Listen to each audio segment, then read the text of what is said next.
안녕하세요. CR9 양일쌤입니다. 오늘은 고1 국어 모의고사에 실려 있는 관동별곡을 설명해 보겠습니다. 교과서에 실려 있는 텍스트를 정리 분석하는 것이 아니고 모의고사에 실린 지문이기 때문에 좀 중간에 끊겨 있습니다. 전문이 아니죠. 자, 그러면 시작을 해 보겠습니다. 자, 정철이라고 지은 이름이 되어 있네요. 정철은 조선 선조 때의 문신이고요. 이 관동별곡은 정철이 45세 때에 관동지방, 그러니까 지금의 강원도입니다. 강원도 지역의 관찰사. 자, 관찰사라고 하는 것은 지금의 도지사에 해당하는 고위직입니다. 자, 도의 행정장관이 되겠죠. 도지사직을 제수받고 그 강원도 당시에는 철원 지방, 철원이 그 도청 수도였습니다. 그 철원 지방으로 부임을 해서 자, 한 계절이 지난 다음에 그 이듬해 봄에 강원도의 정말 그 명승지인 금강산으로 기행을 떠나는 그런 내용을 담고 있습니다. 자, 그러면 본문 해석과 문제를 검토하기 전에 자, 우리가 이 작품의 기본적인 갈래가 무엇인지부터 살펴봐야 되겠는데요. 우리가 고전 시가를 공부하고 이해할 때에는 우선 갈래가 무엇인지 정리가 필요합니다. 우선 이 갈래는 가사라고 부르는데요. 가사라고 하는 것은 조선시대 전기에 발생을 했고 주된 해녀의 계층은 양반 사대부였습니다. 양반 사대부가 향유 계층이었기 때문에 당연히 양반의 어떤 정신세계를 표현했겠죠. 그 양반의 정신세계라고 하는 것은 자연히 조선시대에는 자, 충절, 국가와 임금에 대한 충성과 절개, 그리고 연군이라고 하는 것은 사모할 연자입니다.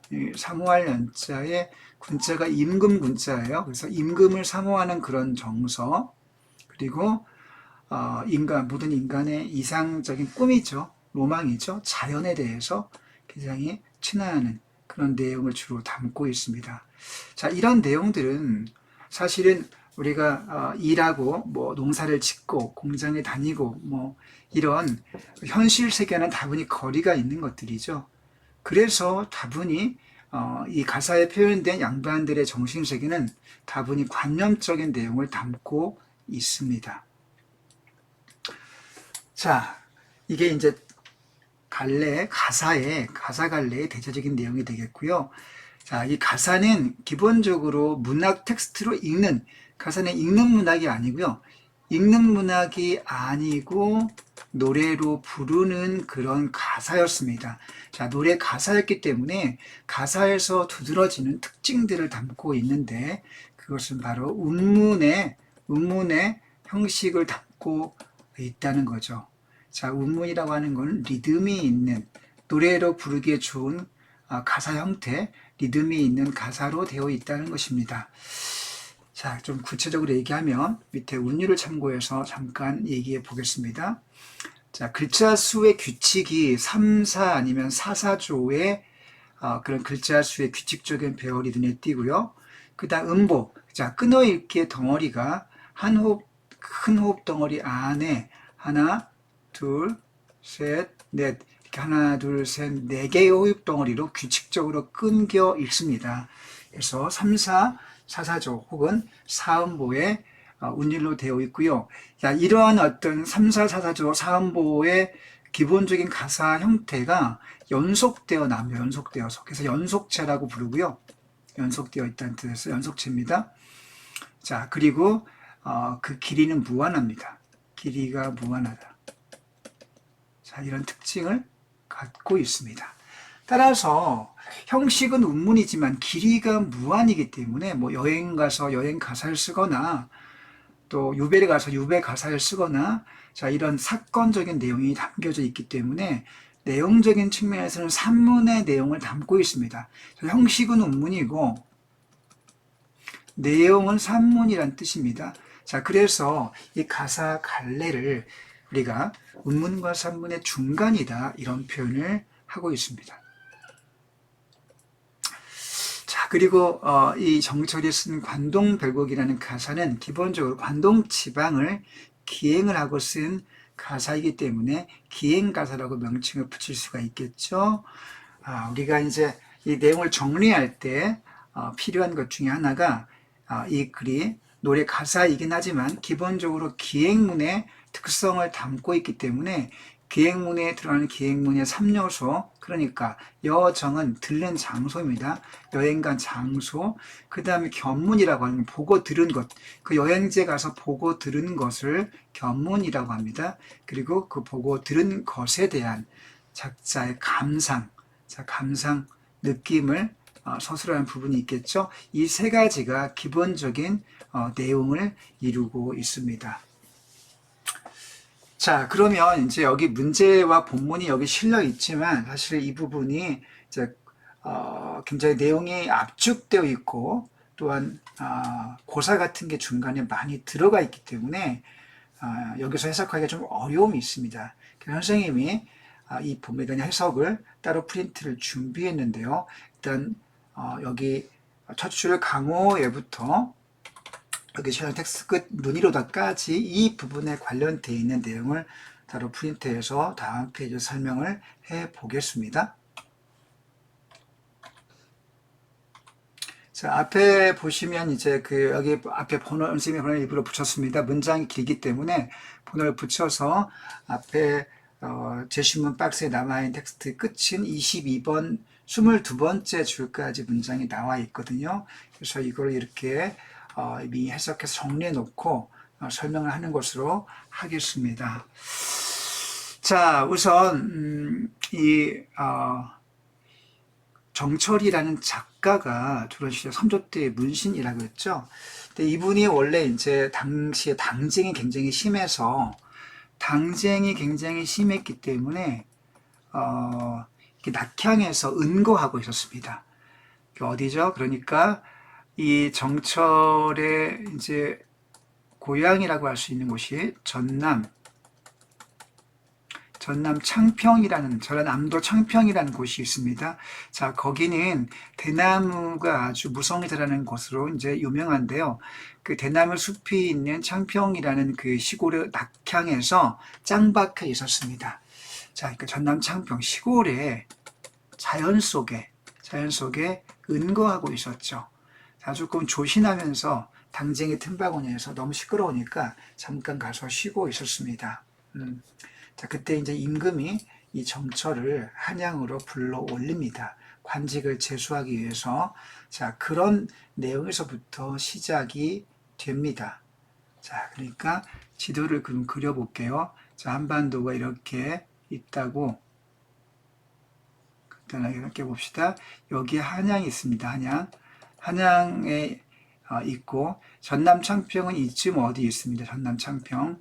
이 전남 창평에 은거에 있다가 여기에 있다가 임금이 부르니까 이렇게 한양으로 올라오죠. 한양으로 올라와서 경복궁에 들어가서 임금을 만나고 그다음 관찰사의 직을 제수받고 그다음 자기 부임지 강원도 관찰사가 있는 그 오피스, 그러니까 관청 사물을 보는 그 후대지가 강원도 지금 철원지방에 있습니다. 이 철원지방으로 이렇게 부임하는 과정이 일단 이 앞부분에 나오고요. 그 다음에 철원에 부임을 해서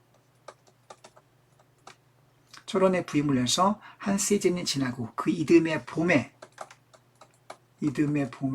너무 몸이 근질근질해, 놀고 싶어. 그래서 이 강원도 이 경계에 있는 것 중에 가장 아름다운 산인 금강산, 이 금강산으로 이 철원에서 여행을 훅 떠납니다. 자, 그리고 여행이 이제 금강산에서 구체적인, 본격적인 기행이 시작되는 것이죠. 자, 전체에 엄청 길지만 여기 모의고사에 실려 있는 본문 부분은 아주 앞부분에 있는 짤막한 부분을 담고 있습니다. 자, 오늘은 거기까지만 일단 설명을 해 보겠습니다. 자, 이제 본문 설명을 들어가 볼게요.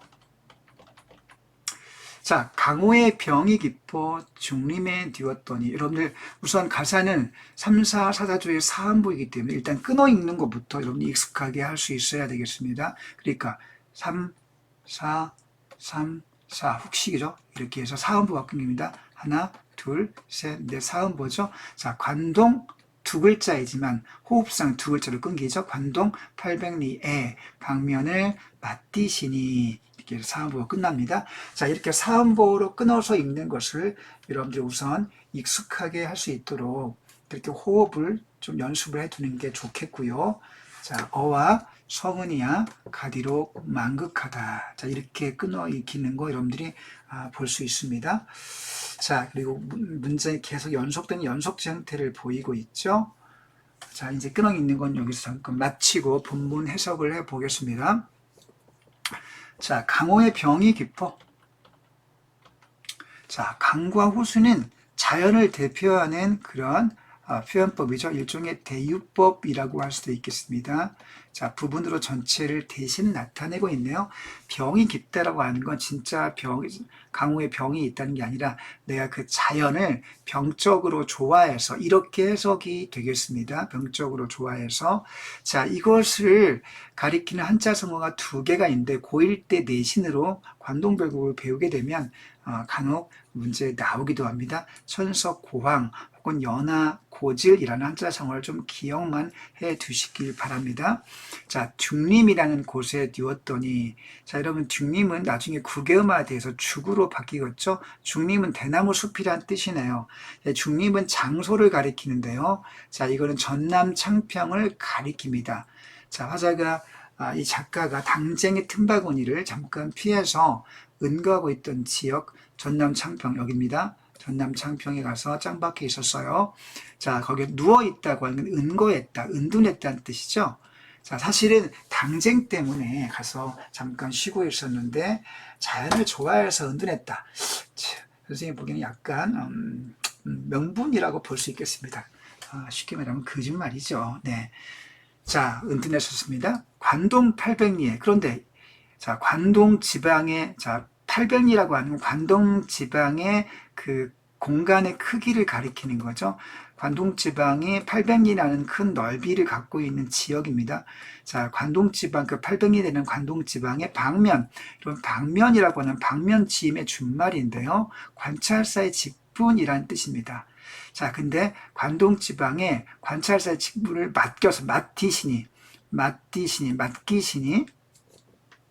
그럼 누가 맡긴 겁니까? 이 문장 속에는 방면, 즉 관찰사의 직분에 맡긴 주체가 생략되어 있는데 그 생략된 주체는 바로 임금이겠죠. 임금께서 직분을 맡기시니 여기 해석이 있는 줄을 좀 주의해서 받으면 되겠습니다.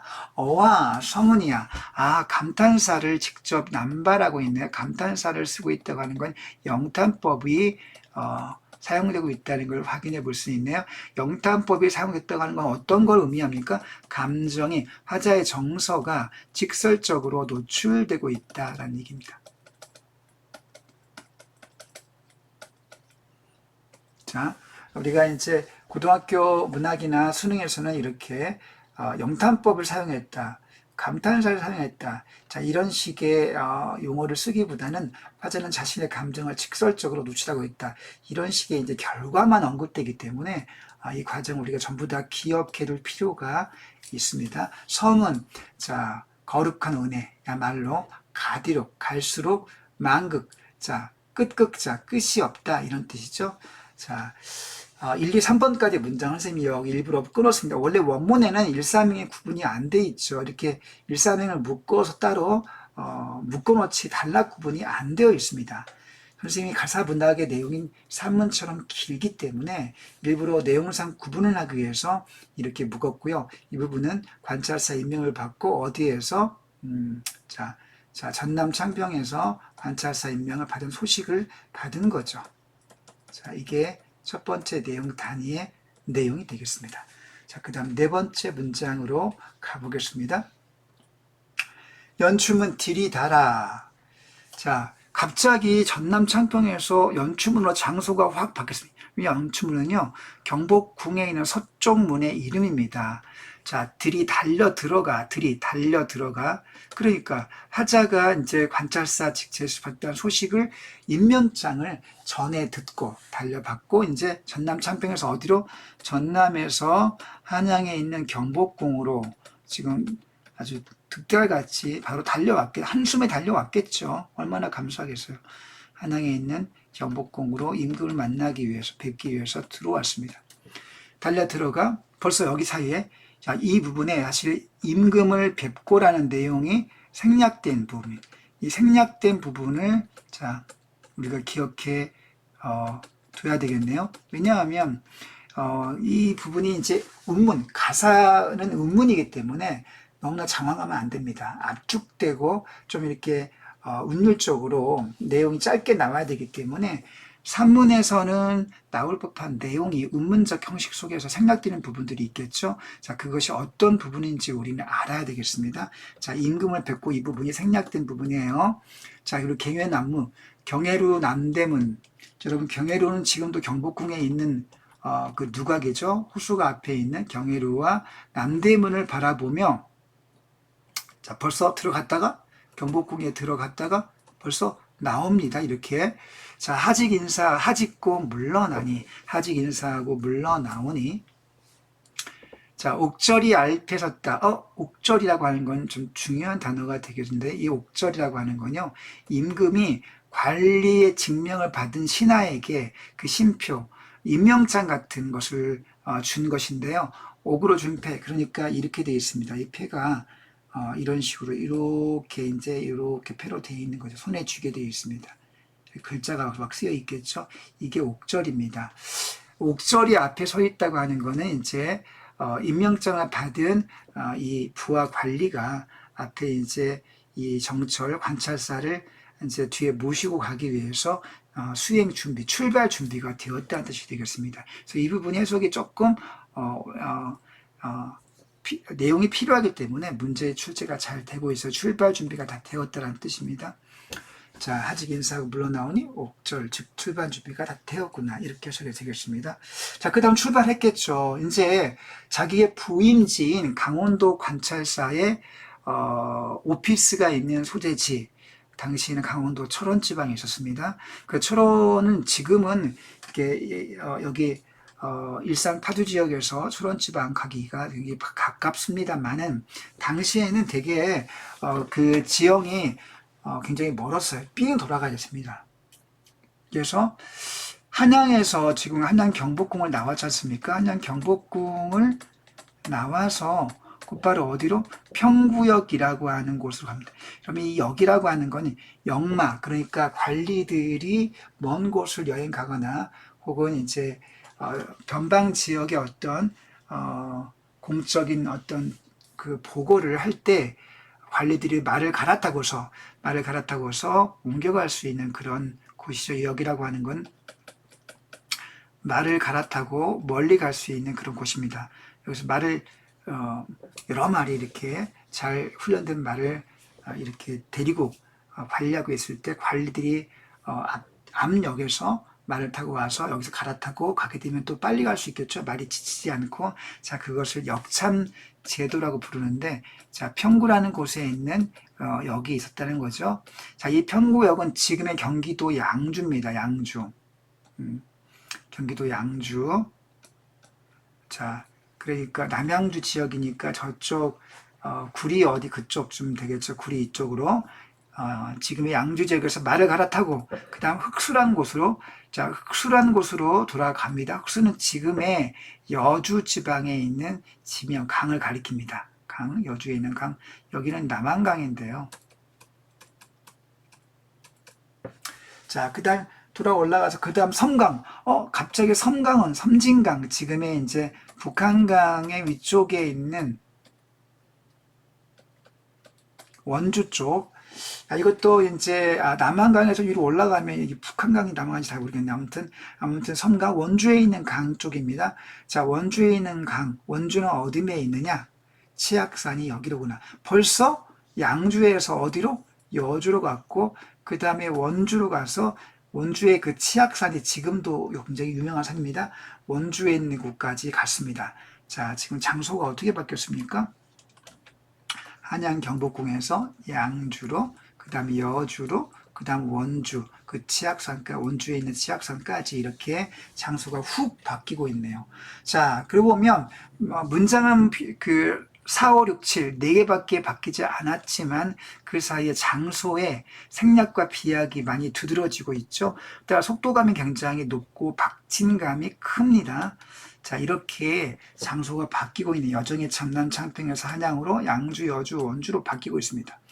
자, 여기는 장소, 여정만 있고 여행 그 기행문의 3요소인 여정, 견문, 감상 중에서 견문과 감상은 생략되어 있네요. 속도감 있는 여정의 전개를 보여주고 있습니다. 자, 관찰사칙을 제수받고 철원이라는 곳에 있는 그 소재지까지 가는 과정, 그 부임의 노정을 쭉 이렇게 압축해서 보여주고 있습니다. 자, 8번 문장 볼게요. 자, 그 다음에 이제 여주, 원주까지 와서, 자, 원주에 또 올라가면 위에 소양강에 보면 소양강. 자, 소양강은 지금의 춘천에 있는 곳이죠. 춘천에 있는 곳이고요. 자, 춘천 쪽으로 또 올라갔네요. 자, 근데 소양강, 그 춘천에 가다 보니까 소양강에 물이 보이는데 이 강물은 나중에 흘러가서 어디로 흘러든단 말인가. 자, 화자가 이제 아까 그런 생각을 하고 있는데요. 어디로 가겠습니까? 흘러내는 물이 어디로 간다? 자, 임금 계신 한강으로 흘러들겠죠. 춘천의 소양강은 북한강의 상류 쪽이고요. 이 북한강의 상류에 물이 흘러서 지금의 이제 춘천을 지나서 그 다음에 양평, 청평을 지나서 그 다음에 이제 가평을 지나서 청평을 지나서 서울 한양으로 이제 흘러들지 않습니까? 여러분 한양에는 누가 살고 있습니까? 바로 임금이 계신 곳이지 않습니까? 자, 이 말은 드러내놓고 약간 간접적으로 임금이 자기를 뽑아 주었기 때문에 감사하는 마음을 표현하고 있네요. 자, 임금을 사모하는 마음을 뭐라고 합니까? 연군지정이라고 하죠. 자, 이 말을 좀 기억을 해둬야 되겠습니다. 사모할 연자의 분이 임금 군자입니다. 자, 8번 문장에서 어떤 정서가 드러난다? 연군지정. 자, 이런 내용을 기억하고 있으면 되겠습니다. 자, 그 다음 고신 거국의 백발도 하도하샤. 자, 외로운 신하. 여러분들 외로울 꽃자의 신하 신자입니까? 외로운 신하가 거국, 떠날 것자에 그 다음에 나라국자. 나라를 떠난다? 지금 무슨 국외로 여행을 가는 것도 아니고 사실은 자, 한양에서 강원도 철원지방으로 가는 거기 때문에 사실은 국외로 가는 게 아니고, 그런데 거국이라는 표현은 어떻게 된 거냐 그러면, 자, 임금 곁을 떠나는 것을 거국이라고 표현한 거죠. 왜냐하면 임금은 국가를 상징하는 존재이기 때문에 그렇게 표현했을 것입니다. 임금 곁을 떠나는 외로운 신하가 서울을 떠나매 백발도 하도하샤. 우리가 하다란 말이 고어에서는 많다는 뜻인 거 여러분들 배워서 알고 있죠? 많기도 많구나. 백발이 많다는 얘기는 갑자기 백발이 늘었다는 게 아니라 백발은 걱정을 의미하죠. 자, 임금 곁을 떠나니까 걱정이 많기도 많구나. 자기가 옆에 있으면서 좀 챙겨줘야 하는데 걱정이 많다, 이런 뜻이네요. 정철이라는 사람 역사적인 맥락에서 보면 당시 당쟁의 과정에서 서인의 거둔가 그랬습니다. 그래서 정치적으로 굉장히 그 입김에 있는 사람이었어요. 그래서 아마도 임금 곁에 떠나는 것이 조금 자기 입김이 작용하지 않기 때문에 좀 아쉬웠나 보네요. 자, 아무튼 자, 임금 곁을 떠나는 적잡한 심애를 표현하고 있는, 이것을 한자로 표현하면 우국지정이라고 합니다. 앞에 우자는 근심할 우자예요. 나라 국자 아닙니까? 나라의 앞날을 걱정하는 정서, 우국지정이라고 합니다. 자, 그리고 9번 문장에는 우국지정이 표현되고 있다 하는 거 알아두면 되겠습니다. 자, 그리고 소양강을 이제 지나서, 여기가 춘천이죠. 춘천을 지나서 그 다음 어디로 갑니까? 동주. 이런 동주라고 하는 건 지금은 쓰지 않는 지명인데 현재는 철원이라고 부릅니다. 자, 철원까지 갔습니다. 여러분, 철원은요, 당시 강원도의 자, 소재지, 도청 소재지, 지금을 치면 관찰사가 근무하는 곳입니다. 관찰사가 오피스를 보는 곳이에요. 강원도 관찰사의 업무 소재지가 되겠습니다. 드디어 부임지 간 거죠. 자, 동주에 가서 하룻밤을 새웠습니다. 나루 하룻밤을 자자마자 너무 궁금해. 그래서 그 철원지방에 잘 내려다 보이는 장소, 그 정자가 북관정이라는 정자인데요. 지금은 이 북관정이라는 정자는 사라지고 그 정자터만 남아 있다고 합니다. 철원지방에 가면 있어요. 자, 북관정에 올라가서 자, 또 철원지방을 바라봅니다. 여기 원래 오른인데 올라하니로 네 글자 사음절로 표현했습니다. 자, 오르니, 올라하니, 오르니. 원래는 삼음절일 걸 사음절로 음수위를 고려해서 사음절로 이렇게 잘못 썼네요. 자, 원래는 삼음절짜리인데 사음절로 글자 수를 늘렸습니다. 자, 올라가서 보니까 철원지방을 바라봐야 하는데, 자, 이분은 철원지방을 바라본 게 아니고 어디 바라봅니까? 그렇죠. 삼각산 제1봉이 자, 웬만하면 보일 것 같다고 말합니다. 자, 갑자기 삼각산이 왜 나왔어요? 여러분, 삼각산은요, 경복궁에 있는 뒷산입니다. 철원지방에서 이 경복궁 뒷산이 보일 리는 만무한데 한마면 보이겠다고 이렇게 뻥치는 거 보니까 아마 임금이 무척 보고 싶었나 봅니다. 아부를 아총을 떠는 것이라고 볼 수 있겠고요. 아무튼 삼각산의 제일 높은 봉우리가 웬만하면 보일 것 같구나. 자, 누가 떠올랐습니까? 자, 삼각산에 임금이 계신 곳이니까 임금을 보고 싶다는 얘기죠. 그래서 역시 이런 정성을 뭐라고 합니까? 연군 지정이라고 합니다. 자, 그 다음 궁해양 되골터의 오작이 지적이니. 자, 여러분 철원이요 또 어떤 곳이냐면 옛날 삼국시대가 끝나고 후삼국시대, 여러분 후삼국시대 역사에서 배웠던 기억이 나죠. 이 후삼국시대에는 백제는, 자, 후백제는 견훤이, 그 다음에 자 태봉국 후고구려를 그 제창했던, 그 다음에 태봉국의 궁해, 그 다음에 신라의 이제 통일신라가 좀 찌그러져 가지고 있었죠. 자, 백제, 후백제, 견훤, 후삼국, 태봉국의 궁해, 그리고 이제 신라, 이렇게 후삼국 시대 아닙니까? 자, 그 중에 궁해는 바로 이 철원지방, 이 철원지방에 철원의 수도를 삼고 태봉국가를 천명했죠. 그러니까 지금 강원도 관찰사로 지금 부임해서 여기 도착한 정철이 지금 있는 곳이 바로 옛날에 궁해왕의 대궐터가 남아있는 곳입니다. 옛날 태봉국 궁해왕이 대궐터였던 곳에, 자, 그게 대궐은 다 무너지고, 대궐은 다 무너지고 그 터만 남아있겠죠. 터만 남았어. 그런데 거기에 누가 살고 있습니까? 궁해는 죽고 없고, 그리고 까마귀 오자, 까마귀 오자, 까치 작자, 까마귀 까치가 지적이고 있을 뿐입니다. 자, 이럴 때 우리가 뭘 느낍니까? 과거의 역사를 돌아보면서, 과거를 돌아보며, 이걸 회고라고 합니다. 과거를 돌아보며 역사의 무상감을 느끼겠죠. 역사는 정말 진짜 시간이 흘러가면 다 헛된 것이로구나.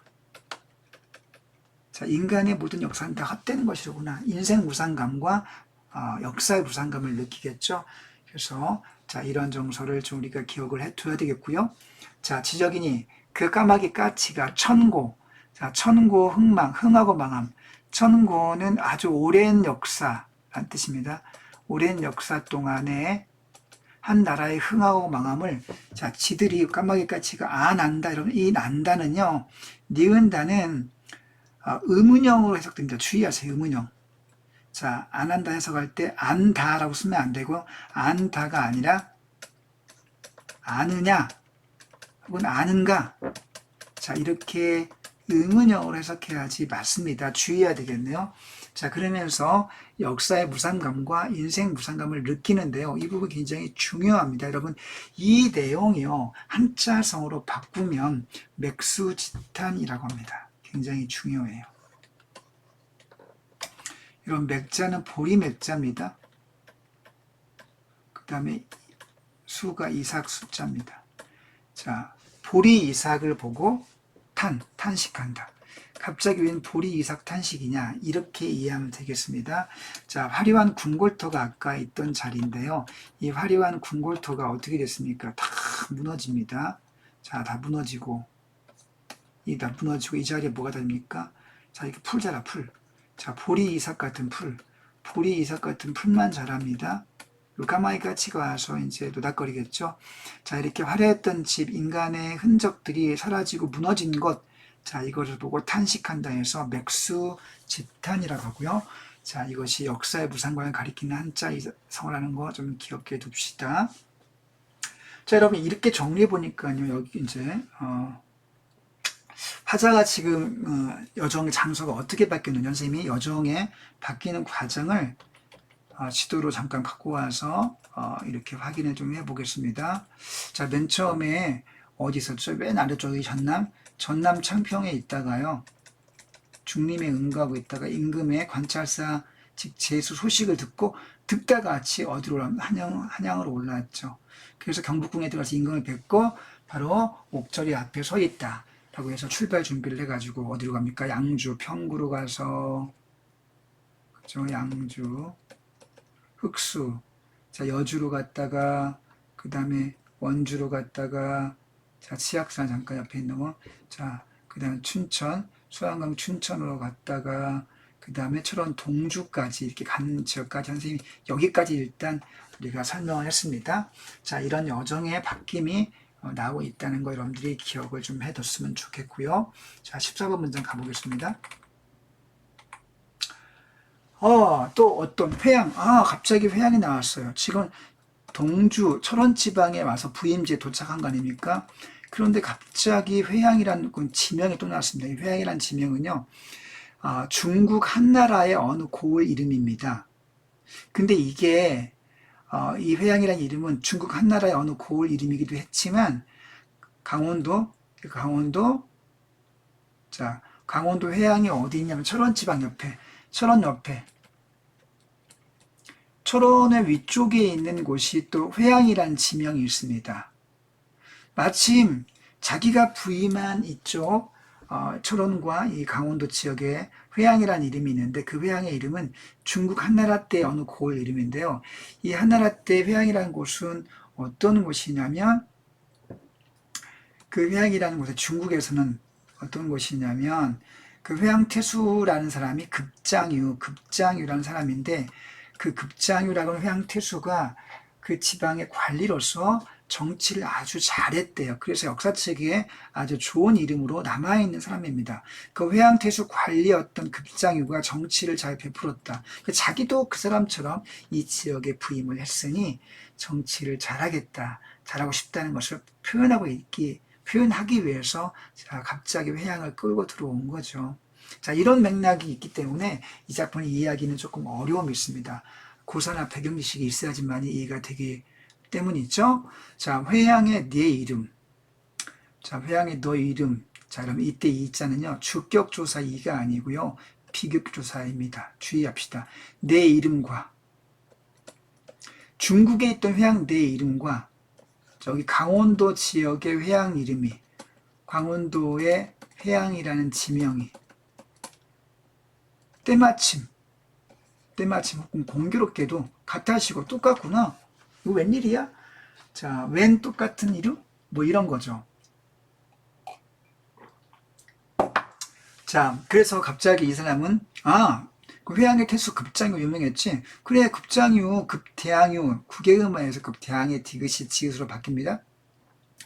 급장유의 풍채라고 하는 건 모습입니다. 모습. 급장유의 모습을 이곳 회양철원의 목민관인 나에게서 그 급장유의 정치를 잘했던 모습을, 그 능력을 나에게서도 곧이어 다시 아니 볼 것인가. 자, 이렇게 해석을 할 수 있겠네요. 자, 조금 생략된 부분이 있기 때문에 여러분들이 그걸 감안해서 배경 지식을 정해놓고 정리를 머릿속에 완전하게 할 수 있도록 준비가 필요하겠습니다. 자, 중국의 회양태에서 급장유처럼 그 정치를 잘했던 모습을 나에게서도 다시 아니 볼 수 있겠는가. 볼 수 있다는 뜻이죠. 서리법이 쓰였네요. 강조하고 있습니다. 낙에서 볼 수 있지? 그럼 그렇지 말고. 자, 이렇게 강조하겠네요. 그래서 급장위는 중국의 관리를 가리키지만 작자 자신을 가리키는 것이고, 목민 간의 어떤 정체성을 가리키는 것이고요. 자, 14, 15 문장을 두 개를 묶었을 때 우리는 이 부분의 화자의 정서를 선정의 포부, 선정이란 좋은 정치란 뜻입니다. 좋은 정치를 펼치고 싶은 화자의 포부가 표현되고 있다. 이렇게 정리할 수 있겠고요. 자, 관내 술력, 관내 자기가 부임한 곳에 강원도 지방의 관내를 술력 돌아다니고 있는 것을 정리해 놓았습니다. 자, 이렇게 해서 철원지방에 부임한 데까지 이제 끝났고요. 자, 그래서 약간의 시간의 흐름이, 시간의 비약이 있습니다. 그리고 자, 그 이듬해 이제 봄이 됐습니다.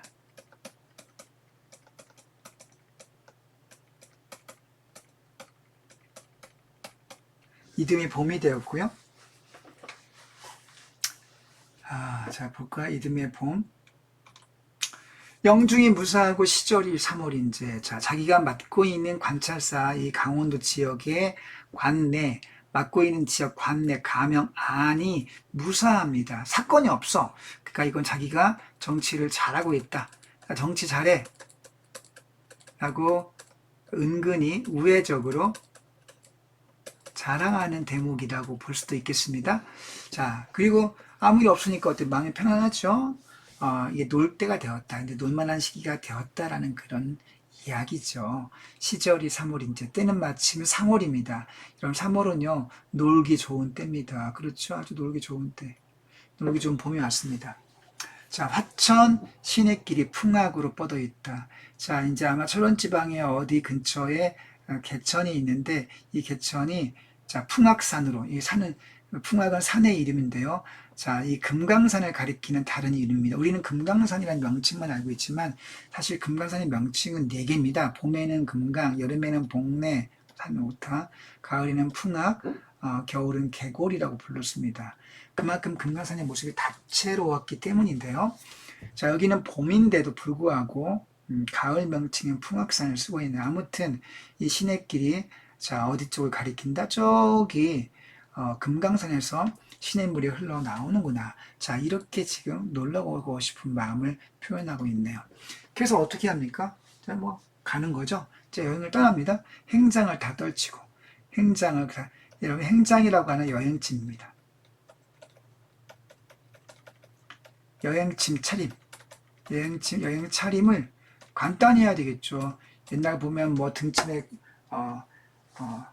그 보침 같은 거 작은 거 하나 어깨에 둘러매지 않습니까? 허리춤에 매거나 어깨에 둘러매는 행장을 떨친다. 떨친다 주의하세요. 버린다는 뜻이 아니라 간편하게 하고 석경의 막대기를 짚어. 자, 이제 여행을 떠날 때 지금도 뭐 등산할 때 보면 나이 드신 분만 지팡이를 짚는 게 아니라 자, 젊은 사람도 지팡이를 짚고 다니죠. 자, 아무튼 여행지 산길을 갈 때는 지팡이가 필요합니다. 돌길에 막대기를 짚고, 이 석경은 돌길을 가리키네요. 자, 드디어 이제 갑니다. 어디로 갑니까? 여기서부터 이제 금강산으로 들어가네요. 19번 문장부터 드디어 본격적인 기행이 시작되는 순간입니다. 자, 백천동 곁에 두고 만폭동 들어가니, 백천동 곁에 두고 만폭동 들어가니.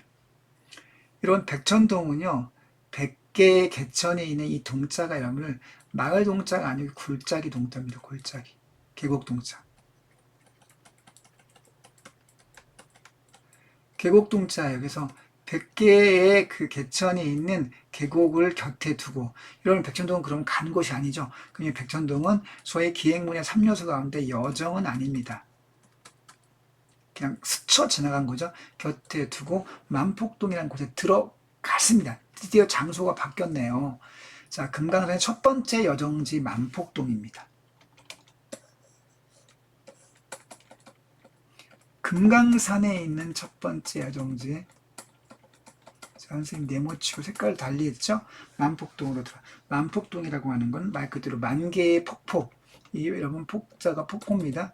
만 개의 폭포가 있는 계곡으로 들어갑니다. 가보니까 어때요? 폭포가 보이겠죠. 폭포는 소리가 막 세게 들리죠? 멀리서도 소리가 들립니다. 가까이 가서 보면 물보라가 날리겠고. 자, 은 같은 무지개. 갑자기 은 같은 무지개가 보입니다. 자, 이 무지개, 옷 같은 용의 초리. 초리는 꼬리란 뜻인데, 용의 꼬리 같은. 자, 그래서 이 무지개와 꼬리는 원관용, 일종의 비유인데, 바로 폭포를 비유한 것입니다. 폭포. 폭포의 물보라. 폭포의 물줄기를 무지개와 용의 초리라고 이렇게 비유했네요. 자, 이것은 자, 폭포는 은 같은 무지개이다. 이 앞에 주어가 생략된 게 폭포, 는이란 주어가 생략되어 있다고 볼 수 있겠죠. 그래서 폭포는 뭐다? 무지개다. 폭포는 뭐다? 용의 초리이다. 자, 이 부분은 은유법이 되겠습니다. 자, 그 다음에 앞에 그 무지개를 또 한 번 빗대어서 은 같다. 그만 색깔이 희단 뜻이죠. 직유법이 되겠고요. 옷 같다. 이것도 색깔이 약간 푸른색에 도는 이것도 직유법이 되겠습니다. 자, 그래서 지금 20번 문장 보면 은유와 직유가 일단 사용됐고요. 그 다음 앞뒤 문장이 뭐뭐 같은 뭐뭐 같은 뭐여서 앞뒤 문장이 유사하게 구조가 자, 요 문장 구조가 유사하게 반복되고 있죠. 그러니까 이런 표현법을 대꾸라고 하죠. 자, 대꾸법이 사용되고 있네요. 자, 아무튼 폭포의 그 장관을 자, 이건 시각적 이미지를 통해서 묘사하고 있네요. 자, 시각을 자, 그 장관을 묘사하고 있다. 시각을 쓰고 있다. 그럼 우리가 시각을 사용할 때 어떤 특징이 두드러진다고 말을 할 수 있냐면 감각적 표현이 두드러진다고 말하고 있습니다. 이것도 기억해 둬야 되겠고요.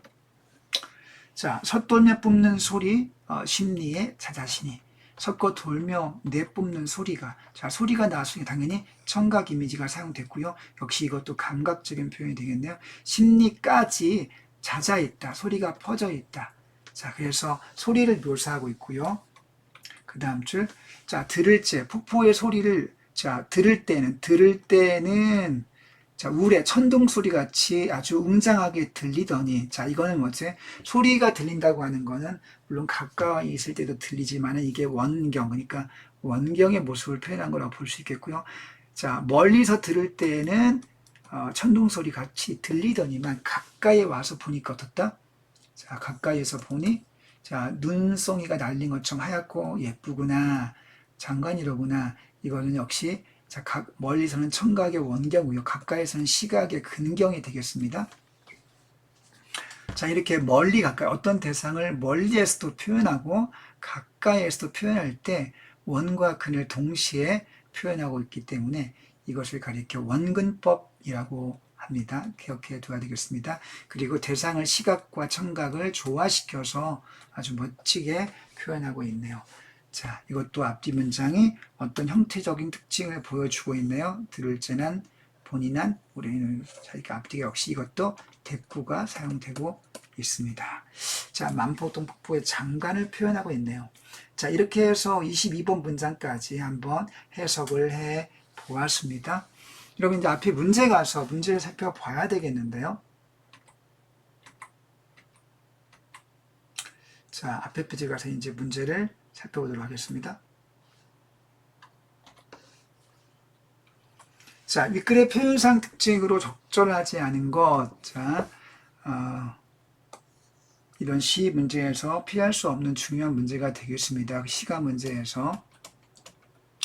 대꾸, 리듬감 당연하죠. 자, 대꾸도 있고 대꾸가 쓰면 자동으로 리듬감이 부여가 됩니다. 맞죠? 아까 나왔을 때 기억납니까? 어디에 쓰였습니까? 자, 들을 적에 우레더니 볼 때는 눈, 여기에 대꾸가 쓰였고 이것도 대꾸가 쓰였죠. 자, 이 대꾸가 많이 쓰였네요. 그 다음 대상을 점층적으로 강조할 시적 긴장감.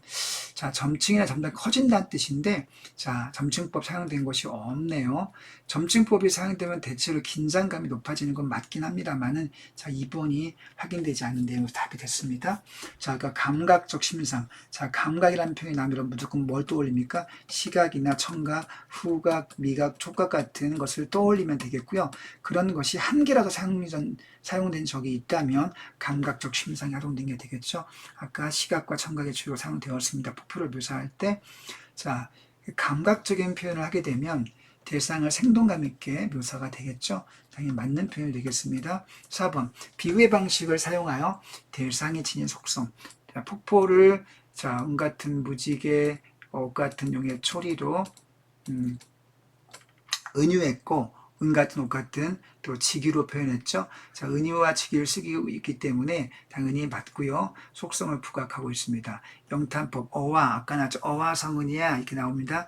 자, 일단 영탄법은 감탄사가 직접 사용된 것도 포함이 되고요. 자, 그 다음에 많기도 많구나 감탄형 어미가 사용되거나 자 이렇게 혹은 서리법 세 번째 서리법의 어조로 사용된 것도 포함해서 이것들이 전부 다 영탄법 어조 혹은 영탄적 어조라고 할 수 있겠습니다. 자, 이것들을 사용하게 되면 어때요? 감정이 직접 표출되고 있는 거죠. 여기서 자, 이렇게 정리해 볼 수 있겠고요. 자, 2번 보겠습니다. A에 대한 감상 적절하지 않은 것을 묻고 있네요. 자, A 부분은 아까 봅시다. 방면은 자연에 묻혀드는 화자가 성은에 감겨하여 자, 새로운 공간 즉 어딥니까? 자, 한양을 경복궁에서 인군을 만나고 철원지방으로 부임하죠. 자, 그럼 우리 1번은 맞는 선지가 되겠네요. 자, 그 다음 B.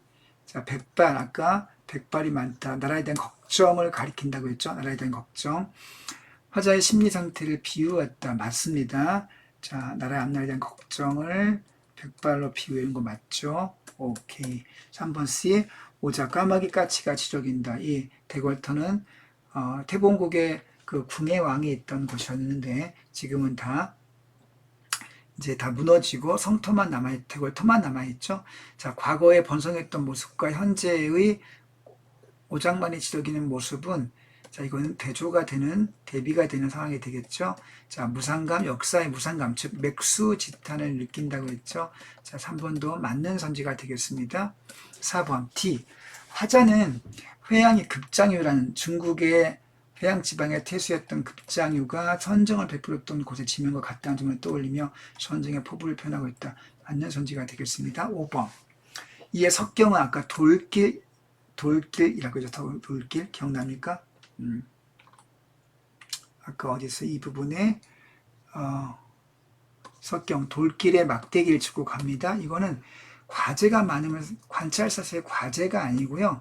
그냥 여행길을 떠날 때 여행길에 있는 돌길을 그냥 가리키는 거니까 선정의 의지와는 전혀 무관하죠. 굉장히 쉽게 답이 나왔네요. 5번. 자, 내용을 알면 이 문제는 그냥 누워서 떡먹기와 같습니다. 껌 씹는 것 정도밖에 안 되죠.